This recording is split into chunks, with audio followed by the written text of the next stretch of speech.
नमस्कार दोस्तों, आप सभी का स्वागत है मेरे यूट्यूब चैनल पर। दोस्तों, जैसे कि आप जानते हैं कि अभी कुछ समय में एसएससी जीडी की जो है भर्तियां आने वाली हैं।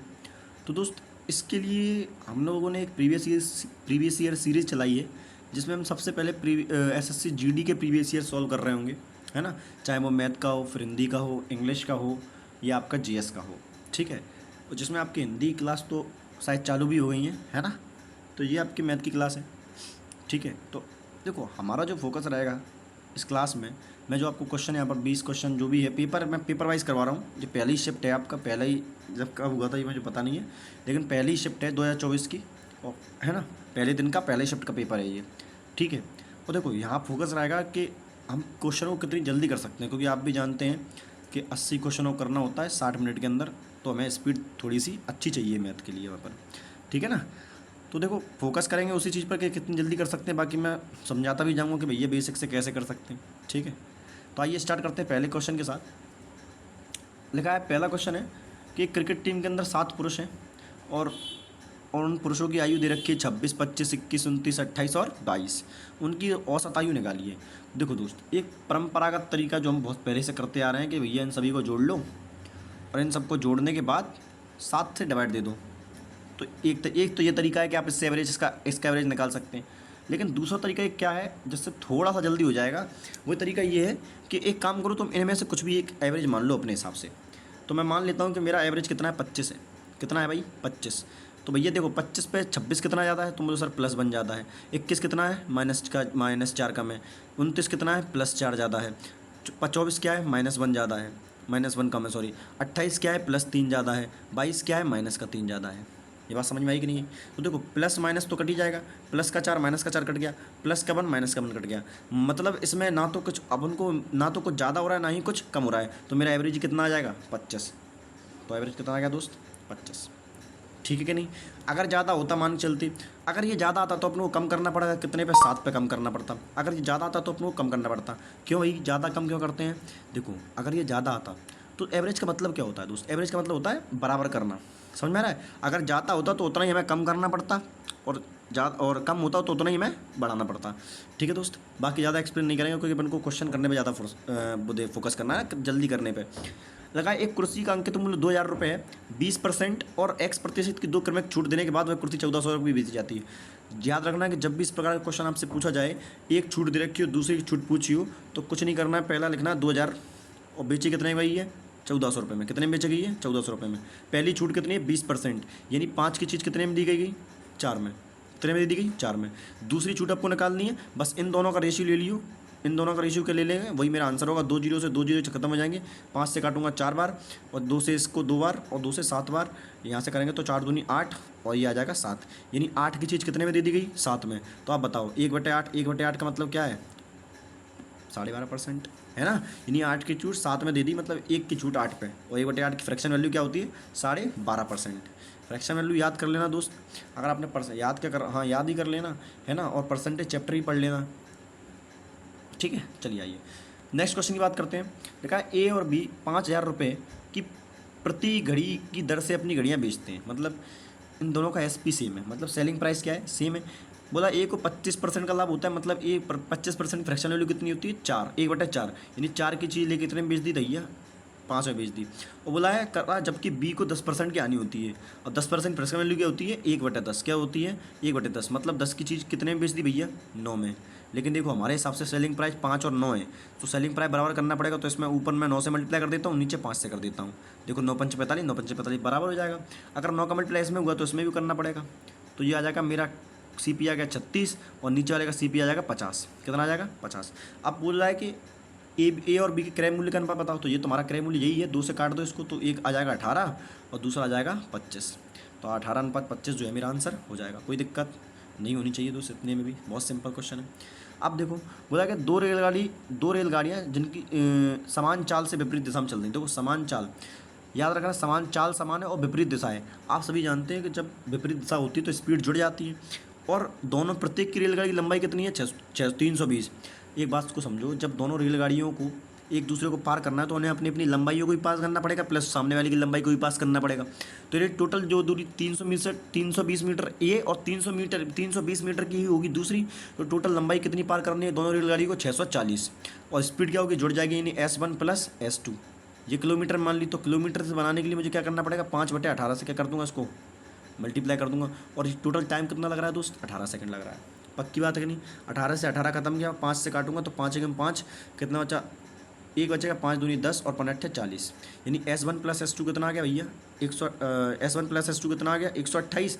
अगर एक की स्पीड पूछी प्रत्येक की रेलगाड़ी की लंबाई, ये दोनों की स्पीड है। S1 प्लस ये 128 आया, ये S1 प्लस S2 की वैल्यू है। अपन को तो एक की लंबाई निकालनी है तो 2 से कर दो डिवाइड, तो 2 6 12 208 64 आ गई लंबाई। ऑप्शन नंबर सी करेक्ट हो गया। देखो दोस्त, मैं फिर से वही बात बता रहा हूँ कि अपना जो फोकस है वो यहाँ पर सवाल को बेसिक से बताने का नहीं है, सवाल को जल्दी करने का है। तो जिस तरीके से जल्दी हो सकता है अपन को वैसे उस पर ध्यान देना है, ठीक है ना। चलिए आ जाओ बेहतरीन तरीके से। अरे रुक जा भाई।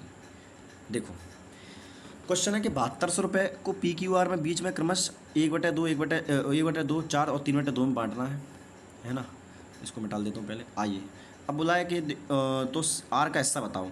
तो देखो जब भी आपको इस प्रकार से जब भी फ्रैक्शन इस प्रकार से दिया हो 1/2 4 और 3/2, कुछ नहीं करना है, नीचे वाले का एलसीएम लो, मल्टीप्लाई कर दो उनसे ही। तो दो इन नीचे वाले का एलसीएम कितना आएगा? 2 से मल्टीप्लाई करेंगे तो पहला आ जाएगा 1 रेशियो, इसमें 2 का मल्टीप्लाई करेंगे तो 8 रेशियो और ये आ जाएगा 3, ठीक है ना। और आर का वैल्यू पूछा तो ये पहला है P, ये Q और ये R। अब आर का जो भी हिस्सा होगा वो 3 का मल्टीपल होगा। तो 3 के मल्टीपल सारे हैं तो मल्टीपल से तो सॉल्व नहीं होने वाला, तो अपन को करले ही करने का मतलब सॉल्व ही करना पड़ेगा। तो 8 3 11 और 1 12। मेरे हिसाब से हिस्सा कितना है? 12, लेकिन उस क्वेश्चन के हिसाब से कितना है? 72। एक की वैल्यू कितनी आएगी? 6। तो 36 है 1800 रुपये, यानी 1800 रुपये मेरा करेक्ट आंसर हो जाएगा, ठीक है। नेक्स्ट क्वेश्चन देखेंगे। अब ये तो बहुत ही ज़्यादा सिंपल क्वेश्चन है कि M + N 9 6 15, M - N 3 ratio निकालेंगे 5:1। Option number D. चलिए आगे बढ़ते हैं। अगला क्वेश्चन देखेंगे। 7 + 33 कितना होता है? 40। 22 और इसके डिवाइड देंगे तो कितना आएगा? गुणा 11 और यह आ जाएगा 25। जरा एक बात को ध्यान से देखो, इन तीनों को सोल्व करना है, या तो मल्टीप्लाई कर लो आप, है ना। लेकिन मल्टीप्लाई करने से अच्छा मैं ये देखूंगा ना भाई, सॉरी यहाँ 22 आएगा। कितना आएगा? 22। कितना आएगा? 22, है ना। लेकिन इनको मल्टीप्लाई करने से अच्छा है, मुझे पता है ये 22 आ रहा है, 22 आ रहा है तो मतलब ये 11 का मल्टीपल होगा, ये है ना 11 का मल्टीपल होगा। तो देखो ये 11 का मल्टीपल नहीं है, ये 11 का मल्टीपल नहीं है, ये 11 का मल्टीपल नहीं है, एक ही मल्टीपल है जो 2200 है, वो मेरा आंसर हो जाएगा, ठीक है। बाकी आप मल्टीप्लाई कर सकते हैं तो 22,000 ही जो है आपका आंसर आ जाएगा, ठीक है ना। चलिए बोला यदि एक आयत की लंबाई में 14.8% की वृद्धि कर दी जाए तो क्षेत्रफल में अपरिवर्तित रहता है, तो इसकी लंबाई चौड़ाई कितने प्रतिशत घटाई गई? तो इसकी चौड़ाई कितने प्रतिशत घटाई गई? अब देखो अगर आपने फ्रैक्शन चैप्टर पढ़ा हुआ है, सॉरी परसेंटेज चैप्टर पढ़ा हुआ है, तो आपको पता होना चाहिए ये वैल्यू होती है 1/7 की, यानी लंबाई 7 थी, 7 से कितनी हो गई? 8। अब देखो अब एक बात बताओ, क्षेत्रफल किस पर डिपेंड करता है? आप बोलो सर लेंथ मल्टीप्लाई ब्रेथ, इस पर डिपेंड करता है। और इन दोनों का मल्टीप्लाई करता है, यहाँ पर इसका और यहाँ का इसका यहाँ ब्रेथ होता है, इस ब्रैकेट के अंदर क्या होती है? यहाँ ब्रेथ। इन दोनों का मल्टीप्लाई करता तो एरिया आता, और एरिया क्या बोला है? एरिया क्या है? समान है। और जब भी एरिया समान है तो फिर क्या करेंगे बेटा? डिवाइड कर देंगे। क्या कर देंगे? डिवाइड, क्योंकि मुझे बी का रेशियो चाहिए, ये एरिया है। अगर मुझे बी की वैल्यू निकालनी है तो इस एल को वहाँ भेजना पड़ेगा, तो एरिया में डिवाइड होगा किससे? आपका लेंथों से। तो 1/7 ये हो जाएगा डिवाइड, और 1/8 ये हो जाएगा। क्रॉस मल्टीप्लाई कर देंगे तो ये आ जाएगा 8:7। कितना आ गया? 8:7, यानी 8 पे 1 की कमी हो गई तो कितना आएगा? वही 12.5%। अपन इससे पहले वाली क्वेश्चन में कर सकते थे। इसका भी आंसर कितना हो जाएगा आपका? 12.5%। समझ में आई इतनी बात? तो कहाँ गया भाई? समझ में आई इतनी बात? सर बहुत बढ़िया, बढ़िया तो मैं खुद ही बोल रहा हूँ। चलो देखो मिटा दूँ इसको या छोटा कर दूँ? छोटा कर देता हूँ, चलो आ जाओ। नेक्स्ट क्वेश्चन बोला कि किसी वस्तु का क्रय मूल्य 5175 रुपये है, उस पर 25% की छूट की गई है, तो अंकित मूल्य बताओ। 4 की वैल्यू निकालनी है दोस्त। देखो 25% का मतलब क्या होता है? 1/4, यानी 4 पे 1 की छूट दी गई, 3 का बेचा गया, है ना। तो यानी 5175 ये बटे वैल्यू बटा 3 की निकालनी है आपको 4 की। 3 से काटेंगे तो 3 एकम 3, 3 7 21, 3 दूनी 6, 3 पंचे 15, मल्टीप्लाई कर देंगे 4 से। 17 17 चौक 68, 6800 और 25 चौक 100, यानी 5900 मेरा आंसर आ जाएगा। समझ में आया मैंने क्या किया भैया? इसको 1700 मान ली, 17 चौक 6800 ये आ गया, और 25 चौक 100 होता है, तो 66900 मेरा आंसर आ जाएगा। 2500 को 100 होता है ना, 6900 मेरा आंसर आ जाएगा। ये मेरा ऑप्शन बी।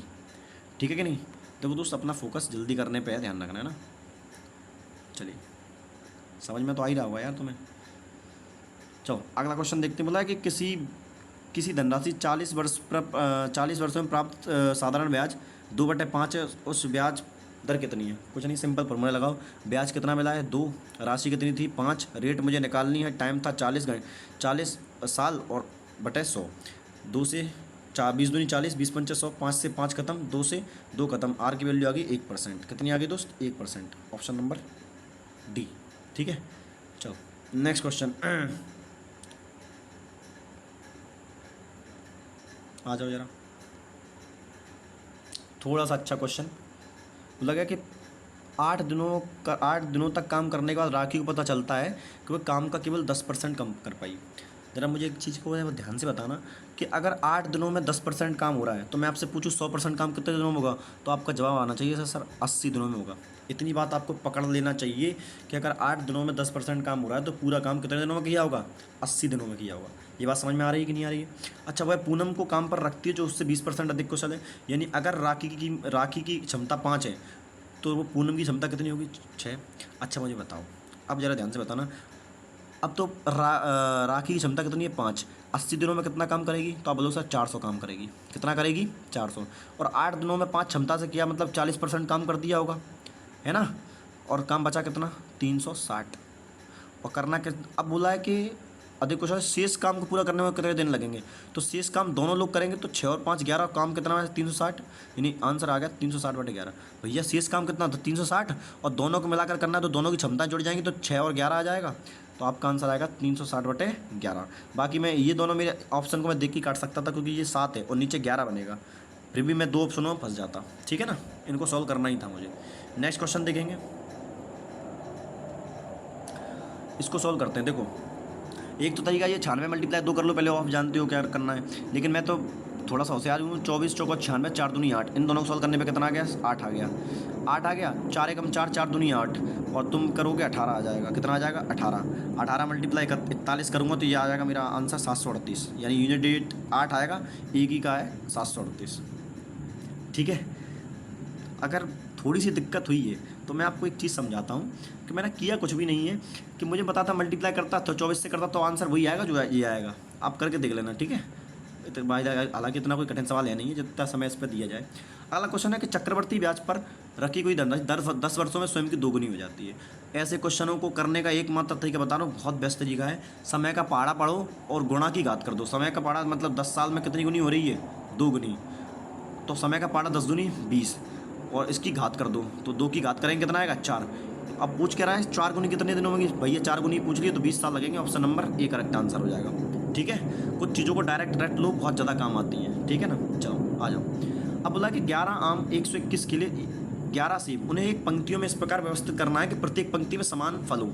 याद रखना कि जब भी आपसे ऐसा पूछा जाए कि समान फल, इस तरीके से क्वेश्चन कि समान फल हों, समान फूल लगे हों, तो इसमें क्या होता है? एस निकाला जाता है। ये 10th क्लास के क्वेश्चन है तो इन दोनों का एस भैया कोई भी देख के बता देगा कि एस 11 आएगा, क्योंकि 44 भी 11 से कट रहा होगा, तो एस कितना आएगा? 11। लेकिन अगर मुझसे केवल यही पूछता कि फलों की संख्या समान है और फलों की संख्या बताओ, तो एक पंक्ति में 11 फल आते, लेकिन उसने पूछा पंक्तियों की न्यूनतम संख्या। अब मुझे बताओ, अगर मुझे एक पंक्ति में 11 फल लगाता हूँ तो मुझे टोटल फल निकालने पड़ेंगे कितने भैया? तो 11 और 55, ये आ जाएगा 5 1 6 7 176। यानी टोटल 176 फल हैं और 11 फल एक पंक्ति में लगाने हैं। तो आप बोलोगे ना 11 एकम 11 11 66, यानी 16 फल आएंगे एक पंक्ति के अंदर। नहीं, 16 पंक्तियाँ लगेंगी, नहीं लगेंगी? 11 फल लगाऊंगा तो। समझ गए कि नहीं समझ गए? बहुत बढ़िया। नेक्स्ट क्वेश्चन देखेंगे। बोला कि एक वर्ष में सपना का औसत मासिक व्यय 3 महीनों के लिए 1100। अगर मासिक व्यय 3 महीने के लिए 1100 तो टोटल कितना है? 3300 रुपये। टोटल कितना खर्च करेगी? 3300 रुपये, है कि नहीं भाई? और बोला 5 महीनों में 1000, तो टोटल रुपये कितना खर्च कर देगी? 5000 रुपये। भाई सीधी सी बात है यार, समझ रहे हो ना। और 4 महीने में 1200, तो टोटल कितना कर देगी? 4800 रुपये। उसके बाद बचाती कितना है? 1300, तो 1300 और जोड़ दो, ये उसकी होगी साल की, पूरे साल की इनकम। 0 0 8 3 3 6 8 6 14, सिलाई 1 4 5 4 9 4 13 1 14, 14,400। यानी ये आ गया इसका टोटल इनकम 14,400 रुपये। लेकिन उसने पूछा क्या मासिक मासिक व्यय निकालो, तो 12 से मल्टीप्लाई कर देंगे क्योंकि 12 महीने होते हैं। तो 12 एकम 12, 12 दूनी 24, 1200 रुपये आ जाएगी। कितने आ जाएगी? 1200 रुपये। नेक्स्ट क्वेश्चन देखेंगे। अच्छा यही क्वेश्चन है यार, सॉरी, इसको मिटाना पड़ेगा मुझे। ठीक है, नेक्स्ट क्वेश्चन देखेंगे भाई क्या बोल रहा है। आर एक काम को 90 दिनों में कर सकता है, तो कुल कितना प्रतिशत काम वो 45 दिनों में करेगा। आर के बारे में कुछ भी नहीं दिया। मान लो आर की क्षमता कितनी है? 1। कितनी है? 1। अगर एक क्षमता से 90 दिन तक काम करेगा तो कितना काम कर लेगा? टोटल काम कितना होगा भैया? 90 काम हो गया। और काम कितना करना है? 45 दिनों में। कितना काम होगा? 50% होगा। यार क्यों सॉल्व कर रहे हो इस चीज़ को? सॉल्व करने की ज़रूरत है? आप बताओ। नहीं है, छोड़ो। नेक्स्ट क्वेश्चन देखेंगे। बोला है कि रोहित 2320 रुपये में एक पुराना बल्ला खरीदा, 140 रुपये मरम्मत में लगाए और 2400 रुपये उसको बेच दिया। उसकी हानि प्रतिशत बचाओ। देखो 2320 रुपये खर्चा लेके आया और 180 उसने और खर्च किए उस पर, तो जाएगा 0, 8, 2, 10 है ना, जोड़ रहा हूँ मैं, 3, 1, 4, 1, 5 और जाएगा 2500। 2500 का बल्ला पड़ा और गधे ने सुअर ने क्या किया कि 2400 का बेच दिया। आप देखो 25 पे एक की हानि हुई है, 1/4 यानी 2500 को 100 यानी कितना आ जाएगा? 4%। कितना आ जाएगा? 4%। सॉल्व करते रहना, इन चीज़ों को डायरेक्ट करना सीखें, बहुत फ़ायदा मिलेगा। मतलब एक विद्यार्थी 75% अंक प्राप्त किए और 60 अंक प्राप्त करने वाले दूसरे विद्यार्थी से 30% अधिक प्राप्त किए। अच्छा होता परसेंटेज में कितना अंतर है? 15% का। कितने का अंतर है? 15% का। और नंबर में 30। 1% की वैल्यू 2, 100% की वैल्यू 200। पूछा क्या है? परीक्षा अधिकतम अंक 200 ही है। ख़त्म सवाल। चलो आगे देखो, सॉल्व कर लो भैया, आ जाओ। तो देखो 24 से पहले डिवाइड करेंगे। 24 × 72, 17 × 51, 5 × 15, तो 700 215 कितना आया? 725 प्लस 5 करूँगा तो 730, गुणा करूँगा 20 और डिवाइड कर दूँगा 2 से, है ना। गुणा नहीं करूँगा मैं, तो मुझे पता है 10 से कट जाएगा। 7300 मेरा आंसर आ जाएगा। सॉरी कुछ गलती कर गया मैं, सॉरी कहीं गलती कर गया। देखो आ जाओ, कहीं गलती कर दी भाई ने, आंसर दिख गया। चलो फिर भी सॉल्व तो करना ही है, आ जाओ। देखो इनको सॉल्व करूँगा तो 24 × 72, 3 से मल्टीप्लाई करूँगा, 70 × 51 और 53 × 15, 510 ये 15 ये 525 आएगा। सॉरी यहाँ से गलती कर गए थे। 525 में जोड़ेंगे तो ये 5 जोड़ेंगे तो 555 ये आएगा 530 और गुणा करना था 20 से और डिवाइड करना था किससे? 2 से। 2 से काटूंगा इसको 10 बार तो ये आ जाएगा 5300। कितना आ जाएगा? 5300। ठीक है, दौड़ाते हुए सवालों का आंसर निकलेंगे, टेंशन नहीं लेना बिल्कुल। बोला एक परीक्षा में उपस्थित होने वाले विद्यार्थी की कुल संख्या 93% है, उत्तीर्ण हुए। 93% क्या हुए? उत्तीर्ण हुए। और इतने विद्यार्थी क्या हो गए? अनुत्तीर्ण हो गए। अच्छा ये बताओ, हर चीज़ अपने आप में 100% होती है। अगर 93 उत्तीर्ण हुए तो 7% ये 7% अनुत्तीर्ण हुएंगे। और हमारे हिसाब से 7 की वैल्यू कितनी है? 9230। और 100 की वैल्यू निकालनी। क्या पूछा है? उपस्थित होने वाले विद्यार्थी की कुल संख्या पूछा है। समझ रहे हो ना? ये 7 की वैल्यू दे रखी है क्योंकि 7 अनुत्तीर्ण हुए, तो 7 एकम 7, 7 × 21, 7 दूनी 14 और 7 पंचे 35। ठीक है, और 100 की वैल्यू निकालनी तो 3, 2, 13, 1 0 क्यों डाला हूँ भैया एक्स्ट्रा, तो 13250, ये मेरा आंसर है। ठीक है कि नहीं? धन्यवाद। आए आप सभी को क्लास अच्छी लगी हो, कुछ भी कमी हो तो आप बताएं, कमेंट करें। अगर धीरे करवाना होगा तो मैं धीरे भी करवा दूँगा। ठीक है, धन्यवाद।